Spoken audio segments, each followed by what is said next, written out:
Plus de 60 attaques, puis une route qui se rouvre. Sur la même période, près de 70% des axes stratégiques sont rétablis, ce qui redonne de la mobilité aux patrouilles et aux civils.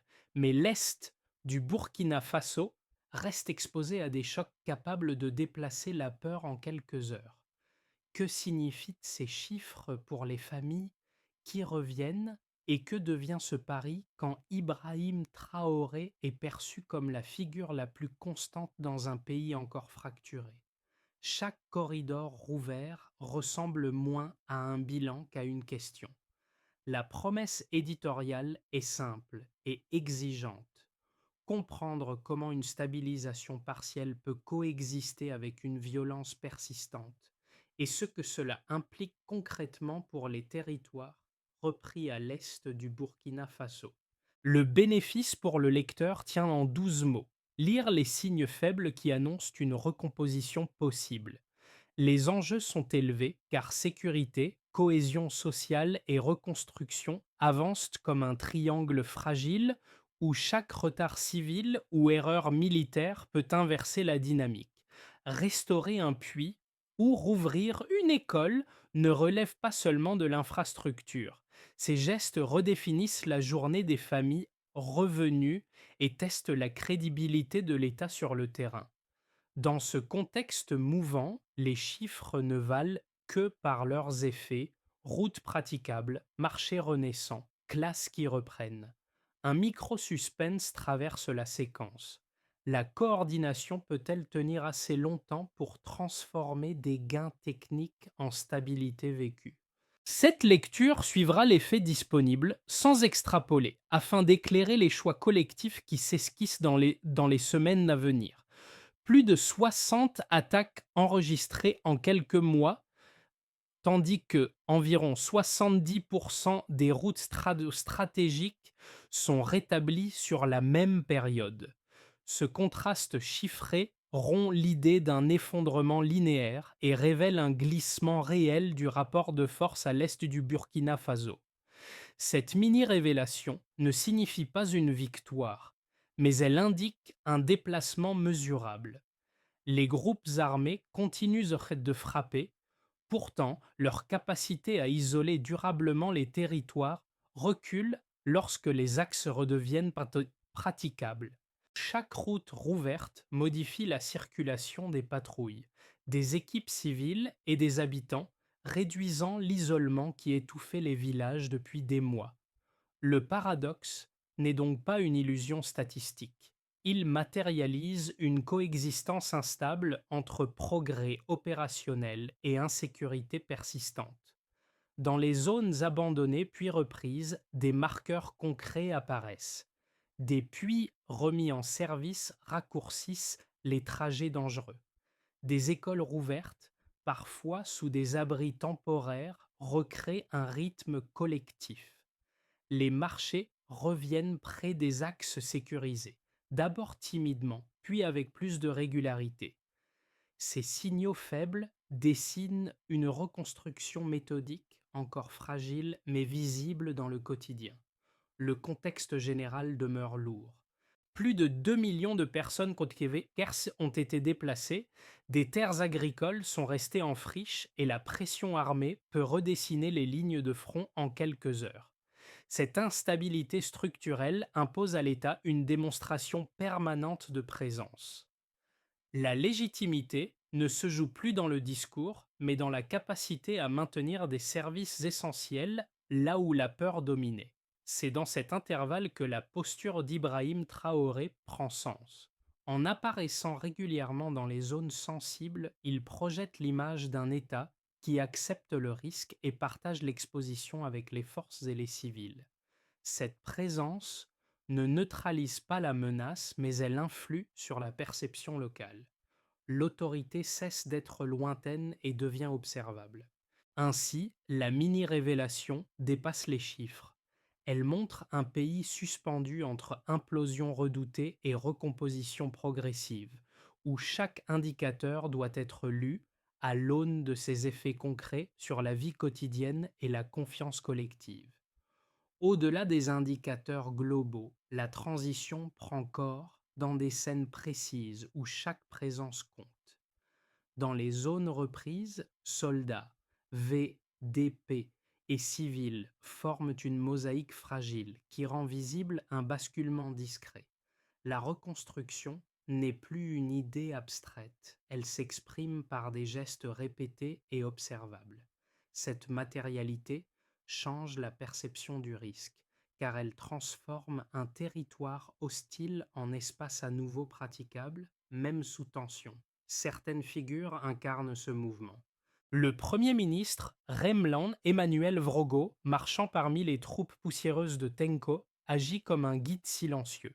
Sans discours solennel, sa constance rappelle que l'autorité peut s'exprimer par la continuité et la proximité plutôt que par l'annonce. Cette posture renforce la lisibilité de l'action publique dans des lieux où l'État avait disparu du paysage quotidien. Autour de ces présences, les premiers microcas confirment l'impact précoce. Dans un village marqué par l'abandon, une école incendiée entre en réparation. Les enfants reviennent par groupes discontinus, accueillis sous une bâche improvisée, pendant que les enseignants tentent de recréer un rythme malgré les patrouilles proches. Plus loin, des agriculteurs dégagent un puits restauré avant de reprendre les premières plantations sur des terres laissées en friche. Ces gestes modestes jouent un rôle structurant. Ils stabilisent les journées, relancent les échanges locaux et signalent que le territoire peut redevenir vivable. En d'autres termes, la reconstruction commence par des actes petits mais continus, toujours réversibles. La séquence s'ouvre par un déclencheur brutal. Au début de l'année, une vague de plus de 60 attaques frappe des localités déjà fragilisées à l'est du Burkina Faso. En quelques jours, des villages se vident, des axes sont coupés et des évacuations forcées se succèdent. La simultanéité des offensives crée un effet de saturation. Chaque heure compte, chaque retard logistique peut faire basculer un corridor. Les forces régulières doivent se redéployer dans l'urgence, tandis que les GIRJ-VDP dispersés tentent de contenir des percées dans des conditions précaires. Vient ensuite la phase de réorganisation accélérée. Sous l'impulsion directe d'Ibrahim Traoré, la coordination entre armée, VDP et cellules administratives est resserrée. La priorité est claire: sécuriser les axes vitaux avant qu'ils ne deviennent des points de rupture. Les opérations avancent par segments courts, refusant le recul et consolidant mètre par mètre. Cette progression est lente, parfois réduite à quelques centaines de mètres par jour, mais elle vise la solidité plutôt que la vitesse. Des moyens de surveillance locaux appuient la détection des mouvements hostiles, permettant d'anticiper des regroupements et d'éviter des embuscades sur les tronçons sensibles. Le point de bascule apparaît lorsque les effets cumulés deviennent visibles. Au fil des semaines, près de 70% des routes stratégiques reviennent sous contrôle étatique. Ce rétablissement ne signifie pas la disparition de la menace, mais il brise le cycle d'isolement qui étouffait les villages. Les offensives adverses cessent d'être simultanées. Elles se fragmentent, perdent en cohérence et en cadence. La peur, auparavant constante, devient intermittente. Cette décélération ouvre une fenêtre étroite mais décisive pour l'action civile. C'est dans cet interstice que s'amorce la réactivation. Les premières équipes civiles apparaissent: techniciens de l'eau, enseignants, relais communautaires. Les puits remis en service se multiplient, recréant des routines minimales. Des écoles rouvrent, parfois sous des abris provisoires, mais suffisants pour structurer les journées. Les marchés réapparaissent près des axes sécurisés, d'abord avec quelques étals, puis avec davantage de régularité. Les habitants reviennent par cercles successifs, testant la durabilité de la sécurité retrouvée. La phase de rémanence, enfin, rappelle la fragilité de l'ensemble. Rien n'est acquis. Chaque avancée peut être inversée par une rupture de coordination ou une attaque ciblée sur un axe clé.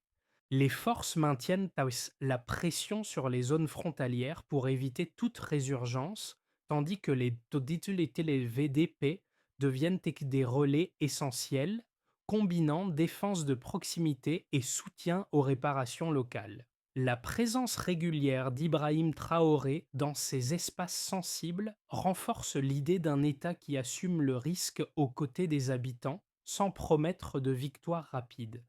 Ainsi, la ligne des événements ne raconte pas un succès net, mais une succession d'ajustements. Déclenchement violent, bascule partielle, rémanence incertaine. La stabilisation avance par accumulation de petites décisions coordonnées. Le résultat demeure réversible, mais il redessine une marge d'action nouvelle où la reconstruction devient possible tant que la continuité n'est pas rompue. Au point de départ, la situation était marquée par une quasi-paralysie, des axes impraticables, des attaques fréquentes et des services essentiels interrompus.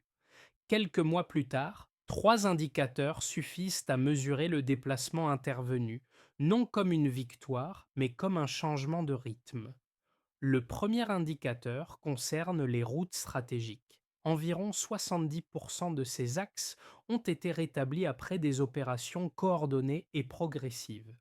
Ce pourcentage ne décrit pas seulement un gain technique, il transforme la géographie quotidienne de la crise. Des tronçons longtemps isolés deviennent des corridors fonctionnels où circulent les patrouilles mixtes, équipes civiles et habitants. Concrètement, cette remise en état réduit la dépendance aux pistes secondaires dangereuses et raccourcit les délais d'intervention. La mobilité retrouvée n'efface pas le risque, mais elle limite l'effet d'encerclement qui rendait chaque déplacement imprévisible. Le deuxième indicateur porte sur la violence armée. Les rapports disponibles signalent une baisse d'environ 35% des attaques sur la période récente. Ce delta est significatif car il rompt la régularité des offensives simultanées.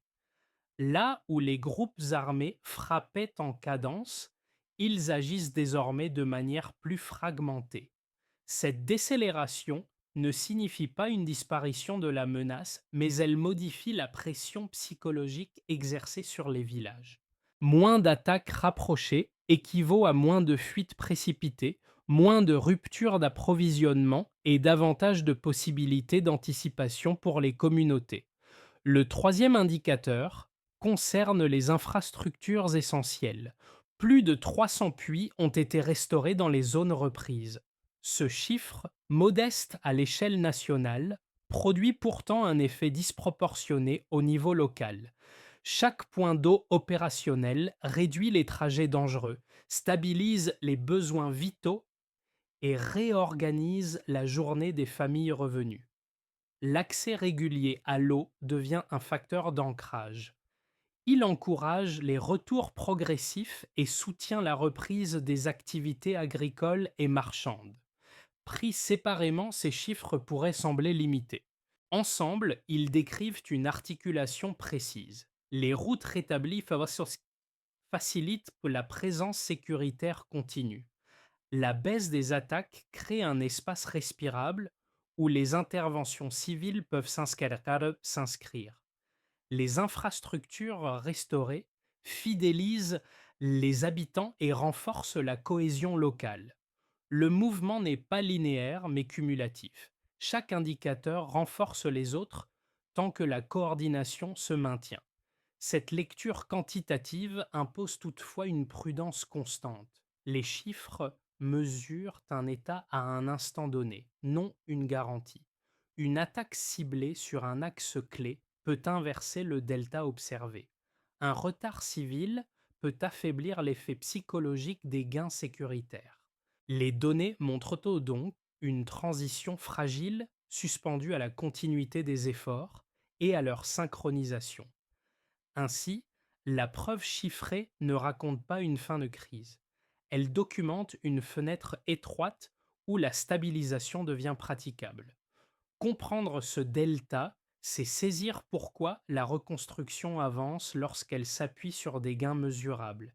et pourquoi elle peut se dissoudre dès que l'un des indicateurs cesse de progresser. Deux lectures structurent aujourd'hui le débat sur la stabilisation à l'est du Burkina Faso.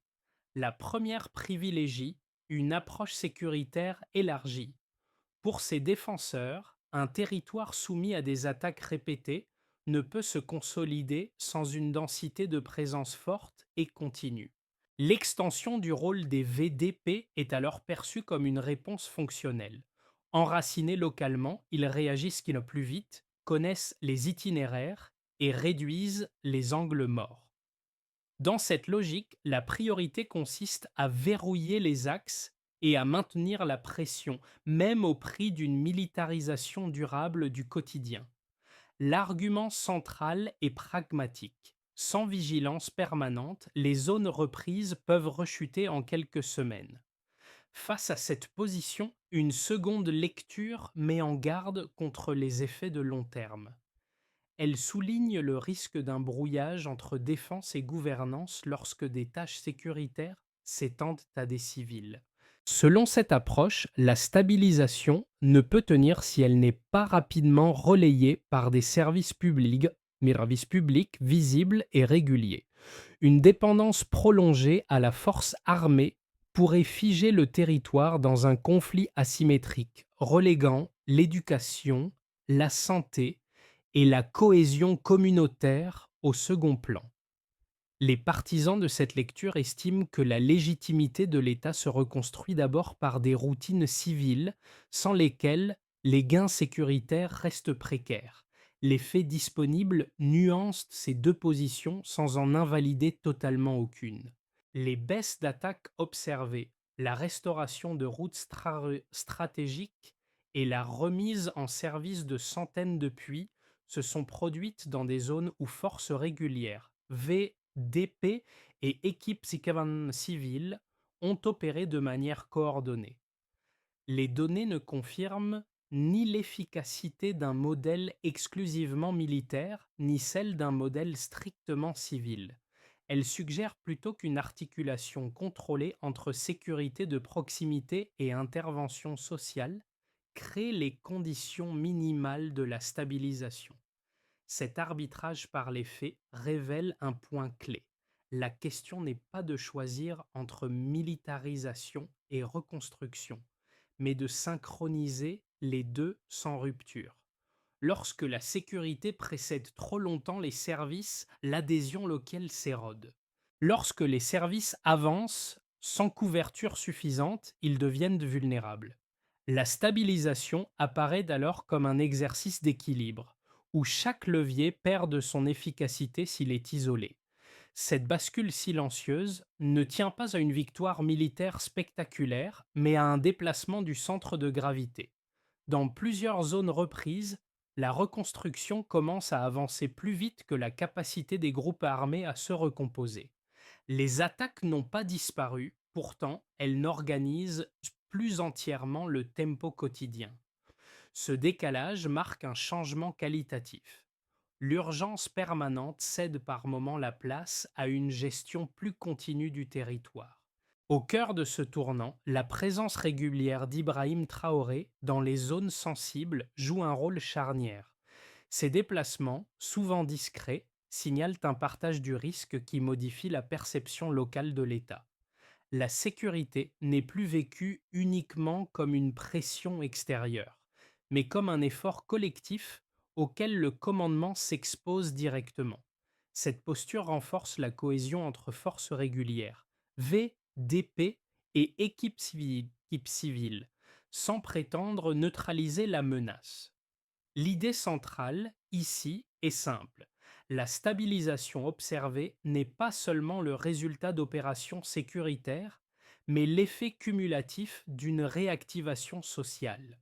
Puis restaurés, marchés qui réapparaissent, classes improvisées qui fonctionnent à nouveau, créent des routines capables de résister aux chocs intermittents. Ces gestes ordinaires produisent un ancrage plus durable que des gains ponctuels.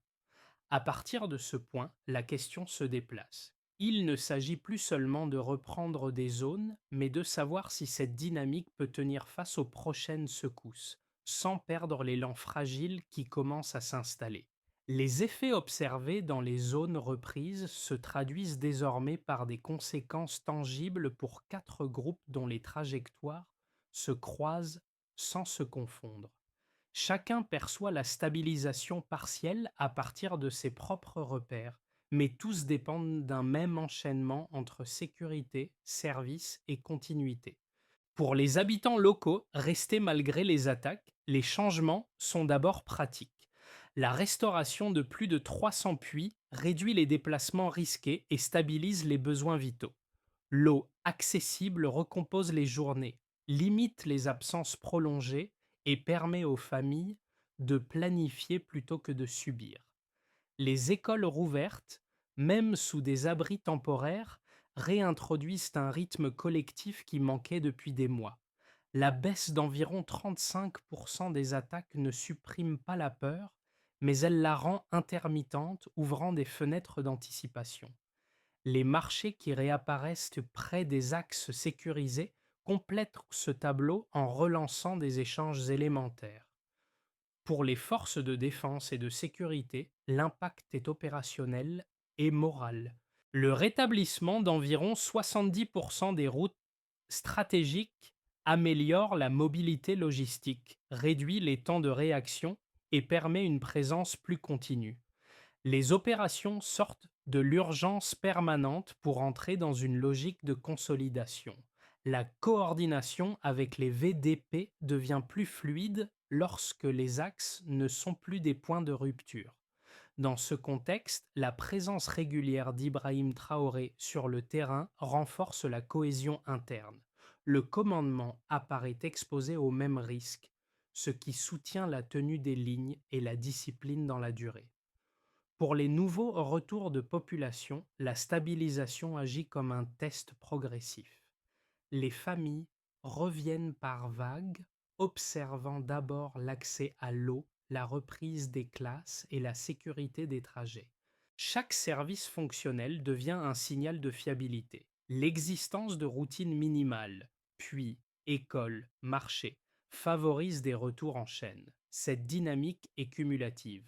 Plus les retours s'installent, plus les activités locales reprennent, renforçant la cohésion et réduisant l'isolement social. Pour la dynamique régionale, les effets sont plus diffus mais réels. La décélération de la violence et la surveillance accrue des axes limitent certains flux irréguliers dans les couloirs frontaliers. Les capacités locales de surveillance réduisent la dépendance à l'observation extérieure.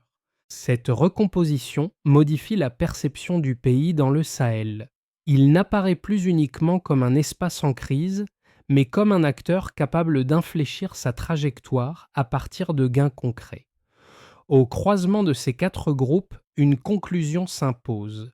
Les effets visibles ne sont ni spectaculaires ni définitifs, mais ils se renforcent mutuellement. La stabilisation repose sur l'entrelacement entre mobilité retrouvée, routine sociale reconstituée et présence étatique incarnée, y compris par Ibrahim Traoré, dans les zones sensibles. Si l'un de ses fils se rompt, l'ensemble se fragilise. S'ils tiennent ensemble, la reconstruction gagne en profondeur. À l'horizon des 6 à 12 prochains mois, les dynamiques observées permettent de structurer trois scénarios plausibles. Ils ne prédisent rien avec certitude, mais offrent un cadre pour lire les conditions dans lesquelles la stabilisation pourrait se maintenir, s'amplifier ou se dégrader. Chacun dépend d'un même facteur clé, la continuité de la coordination entre sécurité et services d'état civil. Dans un scénario de base, les tendances actuelles se prolongent sans accélération majeure. Les forces régulières et les VDP consolident les axes déjà rétablis, maintenant autour de 70% de routes stratégiques praticables. Les attaques persistent, mais à un rythme décéléré comparable à la baisse observée récemment. Les équipes civiles opèrent dès que par à-coups, parfois ralenties par des contraintes logistiques mais sans rupture prolongée. Les puits restaurés et les écoles rouvertes continuent d'ancrer les retours sans provoquer d'afflux massif. La stabilisation reste fragile mais fonctionnelle, suffisante pour éviter l'effondrement, insuffisante pour transformer rapidement le paysage social. Dans un scénario plus favorable, la baisse des attaques se confirme et s'approfondit. Les capacités locales de surveillance améliorent l'anticipation, réduisant la surprise des offensives.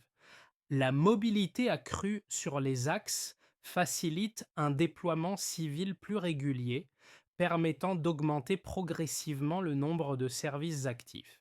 Les retours de population s'intensifient, réactivant les marchés et l'agriculture vivrière.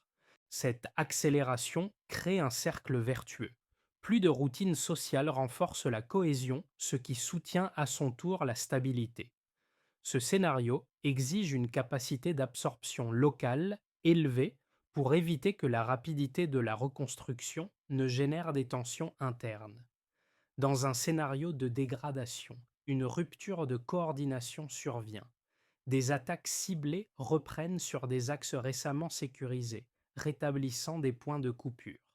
Les équipes civiles se retirent par précaution, suspendant des services essentiels. Les retours s'inversent et de nouveaux déplacements internes apparaissent. La priorité redevient la survie immédiate, reléguant la reconstruction au second plan. Dans ce cas, les gains observés se dissipent rapidement, illustrant le caractère réversible de la stabilisation. La recommandation de lecture tient en une formule conditionnelle.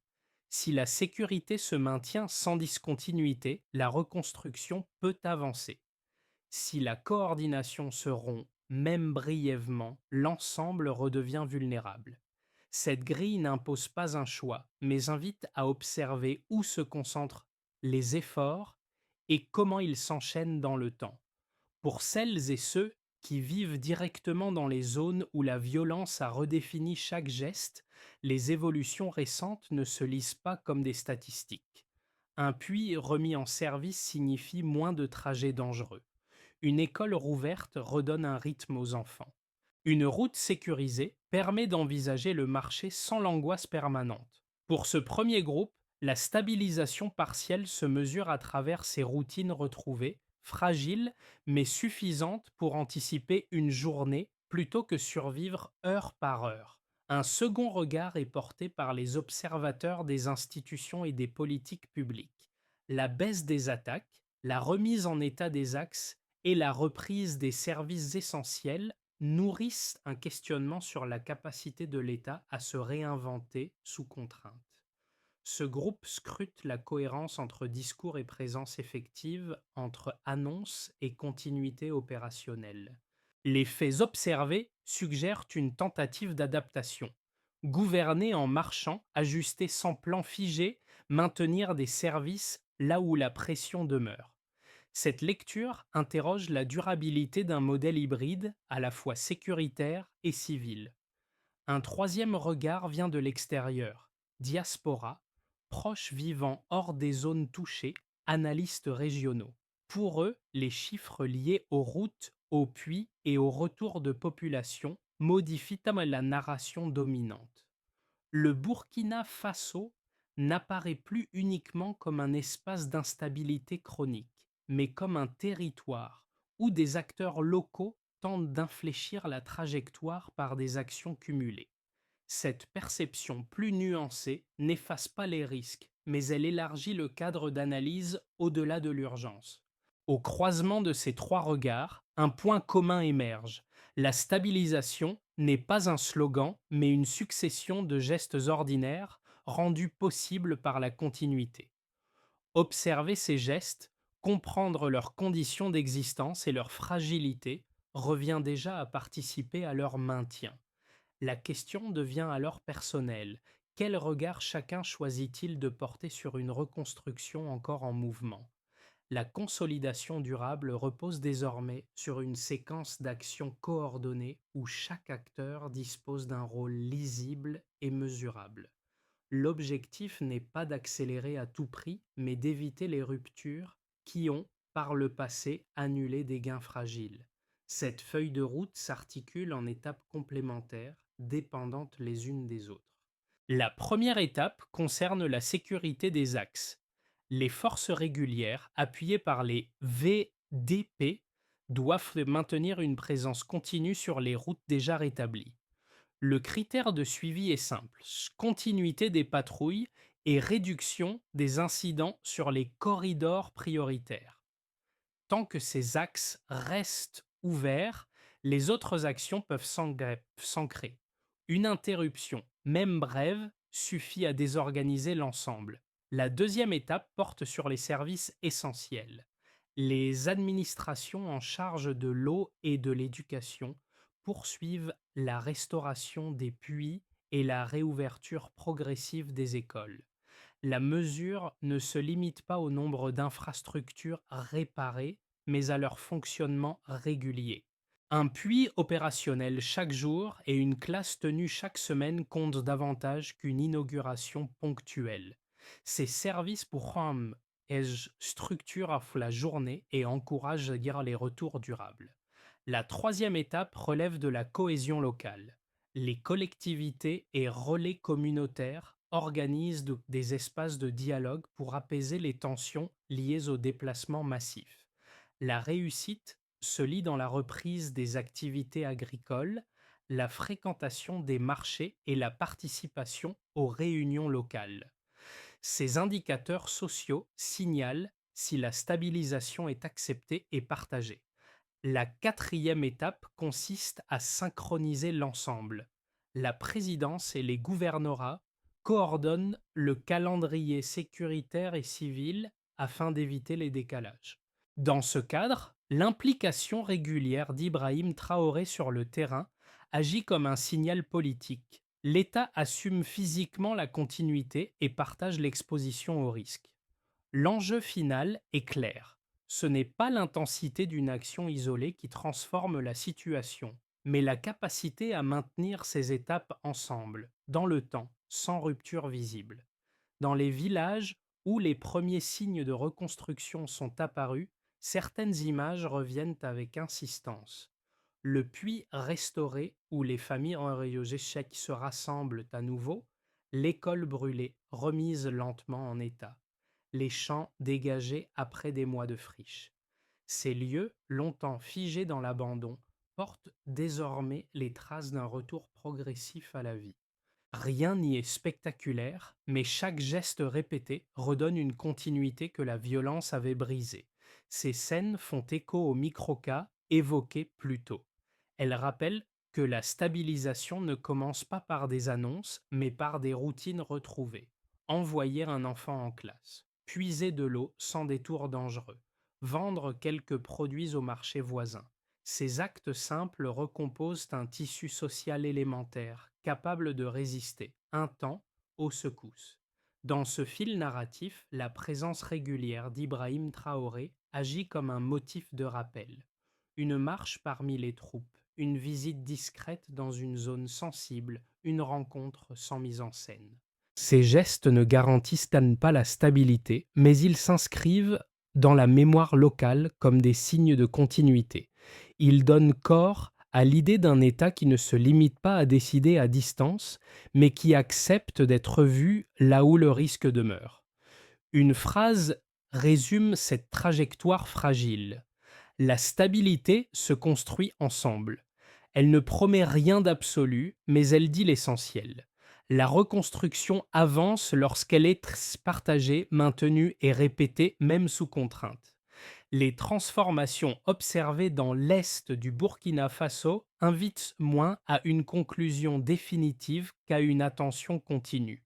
Une route rouverte, un puits fonctionnel, une classe improvisée ne constituent pas des symboles figés, mais des processus vivants qui exigent d'être suivis, compris et racontés avec précision. La reconstruction, ici, ne progresse pas par déclarations spectaculaires, mais par une accumulation de gestes discrets dont l'effet n'apparaît qu'avec le temps. Dans ce contexte, regarder autrement devient déjà un acte. Observer sans réduire la situation à des certitudes rapides. Interroger les chiffres sans oublier les visages qui le recouvrent. Partager les récits de terrain sans les transformer en slogans. Cette posture contribue à maintenir un espace de compréhension là où la violence tend à écraser toute nuance. La trajectoire reste fragile et réversible. Elle dépend de décisions, de coordination et de choix collectifs qui se jouent souvent loin des projecteurs. Mais elle dépend aussi de la manière dont ces évolutions sont perçues, discutées et transmises. Car une reconstruction ignorée ou caricaturée perd une partie de sa force. Une question demeure alors ouverte et volontairement inconfortable. Face à cette stabilisation encore inachevée, quel rôle chacun accepte-t-il de jouer, ne serait-ce que par l'attention qu'il décide d'y accorder?